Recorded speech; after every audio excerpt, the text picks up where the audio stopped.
Bill Gates and vegan propaganda, the truth about his food agenda. The controversy around Bill Gates and veganism. Welcome back, everyone. In today's video, we're diving deep into the controversial and highly debated topic Bill Gates and the global push for plant-based food. You've probably noticed the surge in popularity of veganism over the last decade, but what many don't know is how influential figures like Bill Gates have been shaping this movement, not just for health reasons, but also for financial profit. Gates has been heavily investing in lab-grown meat, plant-based alternatives, and other innovative food technologies. But what's really going on behind this agenda? Today, we'll explore 1. Bill Gates' investment in plant-based and lab-grown meat. 2. The real environmental impact of veganism vs traditional meat. 3. The health risks of vegan diets and the rise of vegan-related deaths. 4. The larger forces and corporations benefiting from this shift. Stick around until the end, because we're also going to discuss the high costs of vegan products and how veganism is becoming a luxury commodity that only some can afford. Let's dive in. Part 1. Bill Gates' billion-dollar investment in plant-based and lab-grown meat. Bill Gates isn't just a tech mogul. He's also become one of the largest investors in the alternative protein sector, with billions of dollars funneled into companies like Beyond Meat and Impossible Foods plant-based meat, Memphis Meats and Upside Foods lab-grown, cultured meat. Gates argues that moving away from animal agriculture will help tackle climate change and feed the world's growing population. But here's the question: why is Gates so invested in these plant-based food alternatives? Is he genuinely concerned about the environment? Or could this be a strategic financial move that's bound to bring him massive profits? Gates' investments are part of a larger push to completely redefine the global food system, with corporations like Beyond Meat and Impossible Foods positioned to take over the food supply. As we see lab-grown meat and plant-based options growing in market share, it's important to question who really benefits from this global shift. Part of the real market value of meat vs vegan alternatives. Let's talk about the real market values of both traditional meat and vegan products. Traditional meat. The average price for beef in the US is around $5.0 700 per pound. Chicken typically costs between $2.50 $5.0 per pound, and pork is in the same range. Grass-fed beef and organic meats can cost as much as $10.0 $15.0 per pound, but this still is much cheaper than vegan alternatives. Plant-based products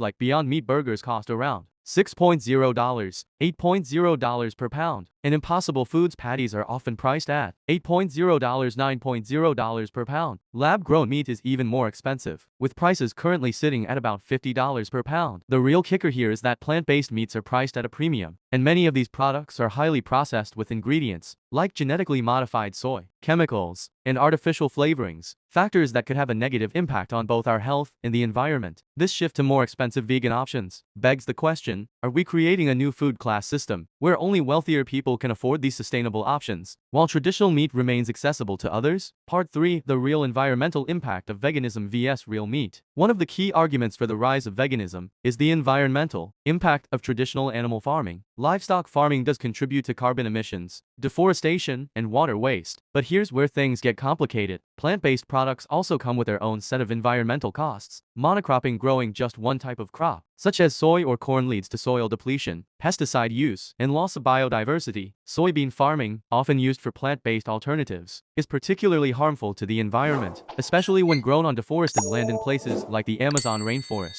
Many plant-based products, like Beyond Meat and Impossible Foods, are highly processed, requiring large amounts of energy and resources to create. While plant-based diets may reduce certain emissions, they are not a perfect solution for environmental issues. The true environmental cost of these products is often glossed over by their proponents, who focus mainly on the carbon footprint of livestock. Part 4. Veganism, a health risk, vegan deaths, and weak health. Now, let's address a serious concern: is veganism actually good for our health? Veganism can be healthy for some if done right, but increasingly, there have been cases of health issues and even deaths linked to poorly balanced vegan diets. Veganism-related deaths have been reported due to severe malnutrition, lack of essential nutrients, and improper planning. Some tragic cases include 1. A 18-month-old child in the UK who died due to severe malnutrition caused by an improperly managed vegan diet. 2. A case in Germany of a young woman who died of cardiac arrest after years of not getting enough B12 and other vital nutrients on a vegan diet. These incidents often stem from the fact that a vegan diet can be lacking in critical Nutrients like vitamin B12, iron, omega-3 fatty acids, and protein nutrients that are naturally abundant in animal products. If these nutrients are not carefully supplemented, the consequences can be serious health complications, ranging from fatigue and weakness to nerve damage and heart problems. In fact, studies have shown that vegans are often at a higher risk for bone fractures, anemia, and muscle loss, especially when they don't include fortified foods or supplements. The truth is, veganism, when not carefully managed, is not for everyone and can lead to poor health if you don't take the time to properly plan out a balanced diet. Part 5: The imposition of veganism globally. As the world continues to shift towards a more plant-based future, we're starting to see veganism being imposed on populations through government policies and corporate interests. Countries like the UK have proposed meat taxes and meat reduction initiatives, which could limit people's ability to choose animal products freely. Some cities are enforcing meatless days in schools and public institutions, which limits dietary freedom for people who want to choose more balanced diets. Veganism is also being pushed as the only sustainable solution by major corporations and organizations, like the United Nations, which is suggesting that reducing animal product consumption is essential to combating climate change. But there's a dark side to this shift. Corporations like Beyond Meat and Impossible Foods stand to make huge profits by monopolizing the food market, and companies like Bill Gates' investment firms are heavily involved in pushing these foods worldwide. Meanwhile, small-scale farmers who raise livestock and provide natural, traditional meat options face increasing regulation and pressure to shift to plant-based products, as plant-based alternatives become the only available options in some regions. It's important to ask, are we being pushed into a food system where corporations control every aspect of what we eat? The rise of plant-based foods and veganism is not just about sustainability or personal health. There's a larger corporate agenda at play. Bill Gates and other billionaires are heavily invested in the future of food, with the goal of controlling the global food supply. But as we've seen, there are real health risks involved with poorly managed vegan diets, and the high cost of these premium vegan products makes them luxury goods, not accessible to everyone. What do you think? Should veganism be promoted as the only solution, or should we embrace a more balanced approach to food that includes both plant-based and animal products? Drop your thoughts in the comments below. Like, subscribe, and share this video to keep the conversation going. Let's talk about the future of food and who should be controlling it.